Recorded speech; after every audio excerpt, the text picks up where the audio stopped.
Hello and welcome back to another exciting episode of ForgeTalks.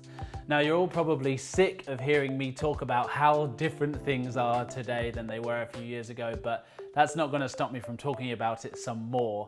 And one industry that's really changed a lot in the last few years, even pre-pandemic, is the financial services industry. It's undergone a huge digital transformation.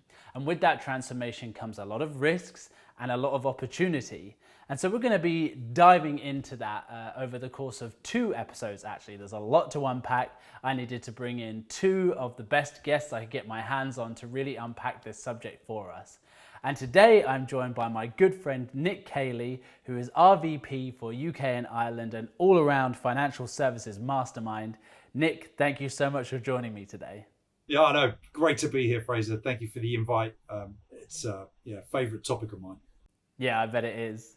So let's just dive straight into it. I wonder if you could tell us, what are some of the key forces that are driving change within the financial services industry? And I know that there are going to be a few points in this list. Some will be more obvious and some will be less obvious, but just take us through what those are. Yeah, so I think it's very clear to most people that change is a constant in financial services and has been ever since people started exchanging money and loaning money.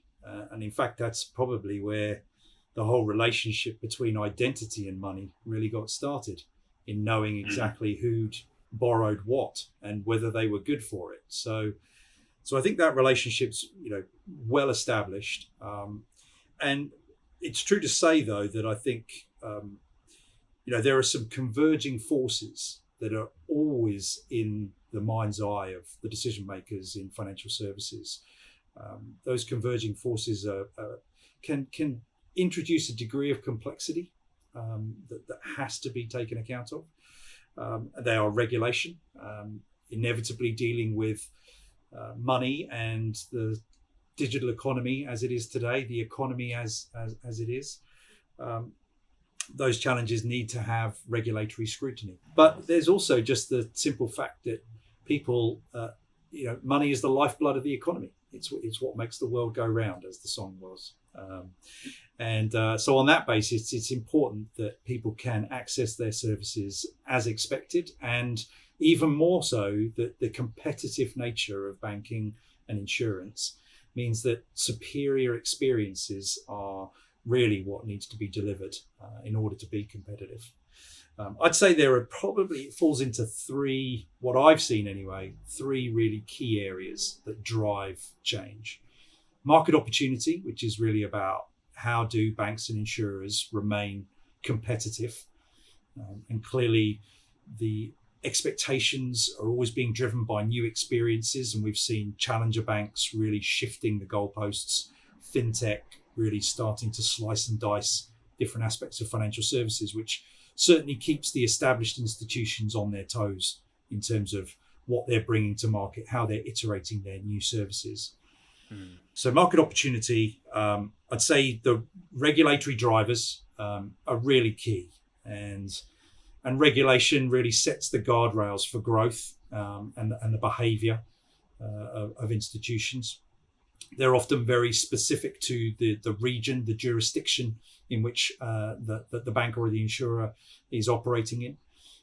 But they can also be global in nature as well. And we obviously see that through Know Your Customer and anti-money laundering, which are key aspects of getting it right, both for the consumer, the customer, and for the institution itself. So regulatory drivers have really been reshaping the landscape on a constant basis. And I think that's set in motion for years to come.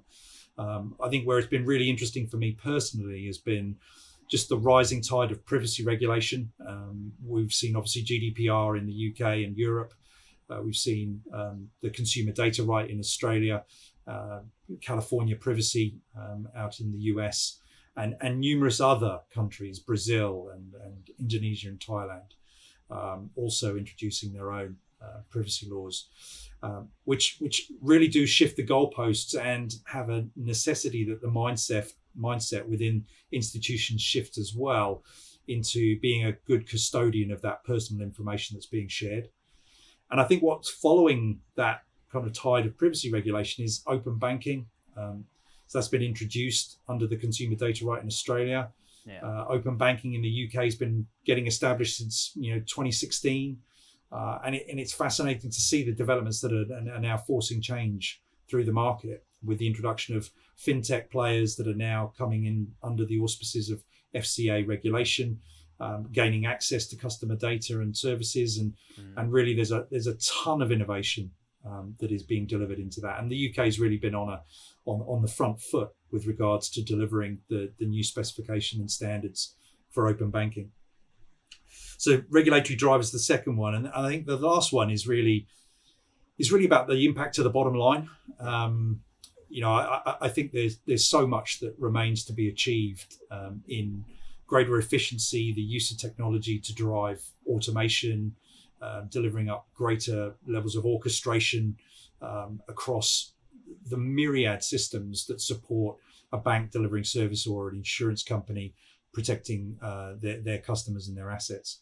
And that's really where I've spent quite a bit of time being focused in really the kind of the challenge of legacy, and how do you move fast enough to be able to iterate what you're delivering as a service to your end customer, but at the same time take account of the fact that you've got mainframes, legacy applications, essentially if you're talking about a bank in what is mission critical. I mean, these are mission critical systems for the economy, let alone for the bank itself and the way that it serves its customers. So introducing change into that environment is very challenging, great deal of complexity, but identity and the benefits that it brings really do address the bottom line in a number of ways. And what we've seen, we've all lived through it the last 18 months.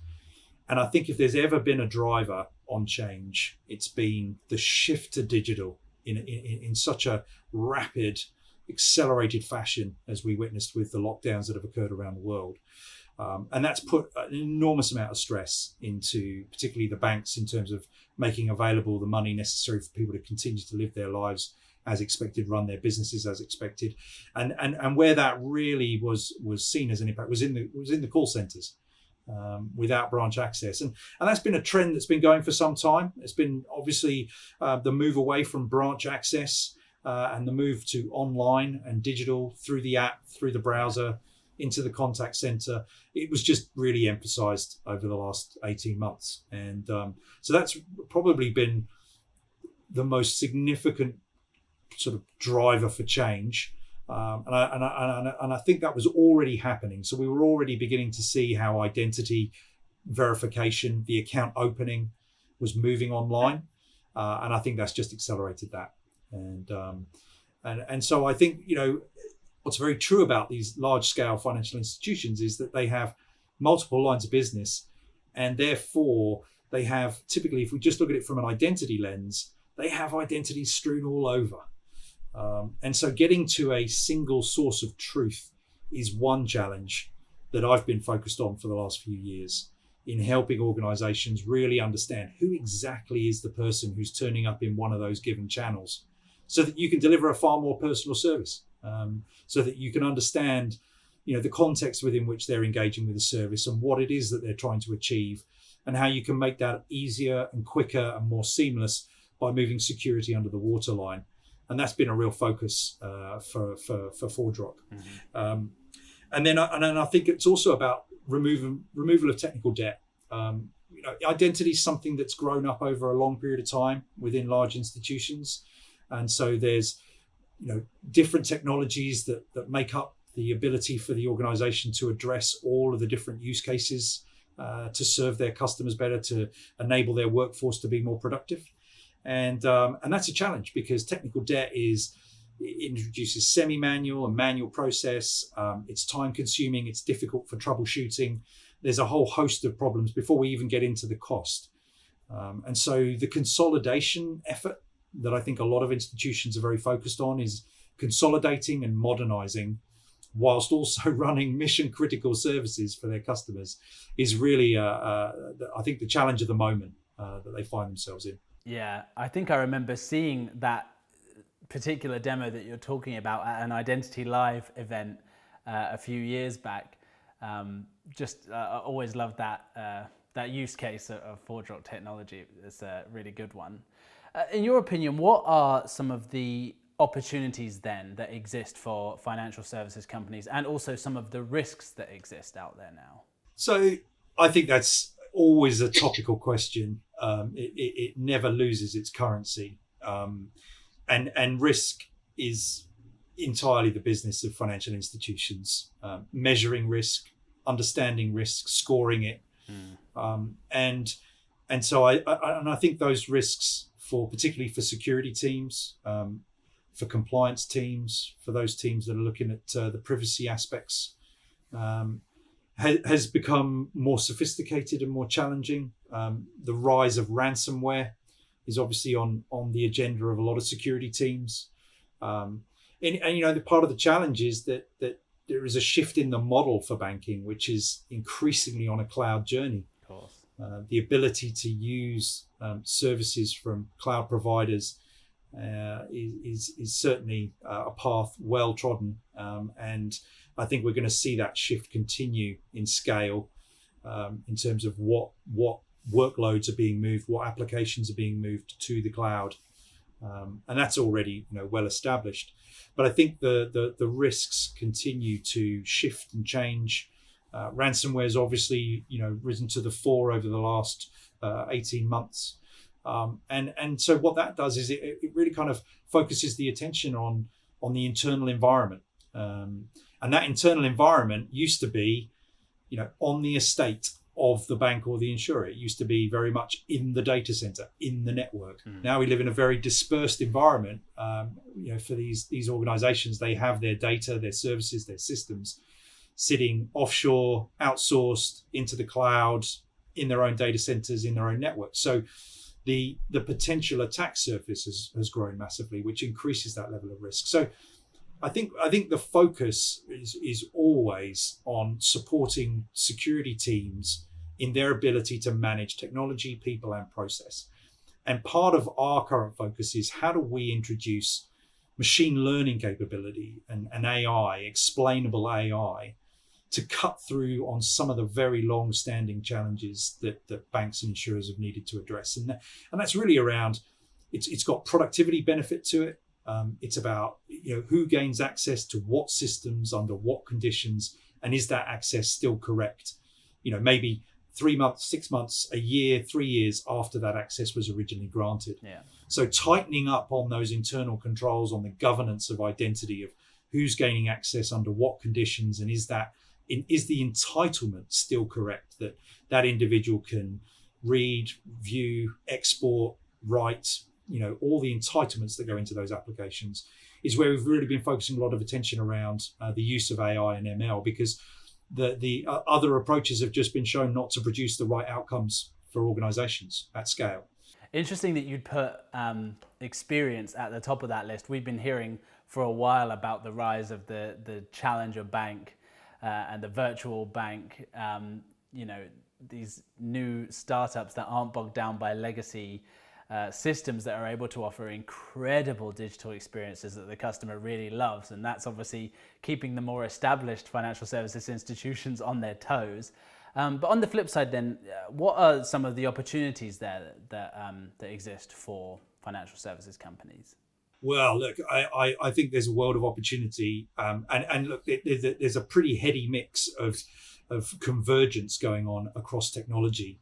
The banks and insurers are really kind of working out their strategy and their roadmap and their new architectures for the next coming years. And those are topics like robotic automation, the use of chatbots in terms of engaging customers more quickly and more easily to serve them up, and that's obviously increasing the use of AI. I think the use of IoT, the use of 5G, and obviously as the blockchain extends into self-sovereign identity. So I think those are some of the converging technologies that we see that are really sort of defining the strategy of financial services going forward. And it's really about finding the opportunities through the adoption of those technologies. And identity is such a crucial linchpin for really kind of ensuring that you're delivering, making the most of the adoption of those technologies ensuring that you've got robust security, but that equally that the experience is really kind of above and beyond what else is being seen in the market. You certainly don't want to be on the receiving end of a poor experience these days. Anything that's too clunky in terms of registering for a new service or logging in, if you've got, if you see something that's buffering, it's taking too long to move you to the next screen, you know that something's going on in the background. So it's kind of about really closely defining what the customer journey is across the entire sort of estate of services and systems. And if you have to punch out of that journey to get a risk score, you want to be able to use analytics in that journey to assess, is that the reason why we're seeing people drop out at certain points? So I think the opportunity is in the redesign of customer journeys. And those customer journeys are both in the institution and across the lines of business that the institution's providing. But it's also now in that wider ecosystem, whether it's been opened up through open banking, whether it's open finance, but equally just through the established partnerships, where it might be that you've got some travel insurance and you've got a whole array of travel options for the destination that you're going to that come through your partnerships. Sure. And so identity is the magic wand sitting in the middle of all of this, right? It's able to mitigate some of these risks and also harness some of these opportunities. I wonder if, for our last question, can you just talk us through that? How does identity help, and how is ForgeRock able to help financial services companies in these ways? So I think the platform that ForgeRock has built over the last 11 years has constantly been innovated on in order to deliver a very modern experience for customers and workforce. Right. And for me, I think the primary benefit is getting to a single source of truth that offers a really clear value exchange between the organization managing that identity and the sensitive data that surrounds that identity, and the experience that the customer then has. And so it's kind of got multiple benefits of kind of doing identity right, of using the most modern approaches that ForgeRock delivers. Open standards has always been our forte. Privacy by design and by default, these are all kind of table stakes in the modern way of delivering financial services. So ForgeRock's really in a unique position in that we've brought our cloud service to market, and I think it meets a lot of the expectations and the requirements that particularly are true of financial services. If there's going to be adoption which is going to benefit the bottom line, it's going to be through a cloud service. It's time to market, time to value. It's reducing the cost of the organization standing up an environment. And most organizations are looking at a multi-tenanted environment. But actually what we've designed in our cloud architecture is the ability to deliver in a multi-tenanted environment a single tenant, isolated from noisy neighbors, no commingling of data, which when you think about all the compliance features and factors that go around financial data is essential in the modern age. Great. Well, guys, if you found that interesting or want to know any more, then you can visit the URL that's on screen right now and get a ton more information. But there will also be the part 2 of this mini series on financial services, so make sure to check that out as well. But for now, I'll just say thank you so much, Nick, for joining us and taking us through that today. Yeah, likewise, Fraser. It's been a real pleasure. Thank you for the invite. No worries at all. And guys, like I say, hope you enjoyed that, and we will see you next time.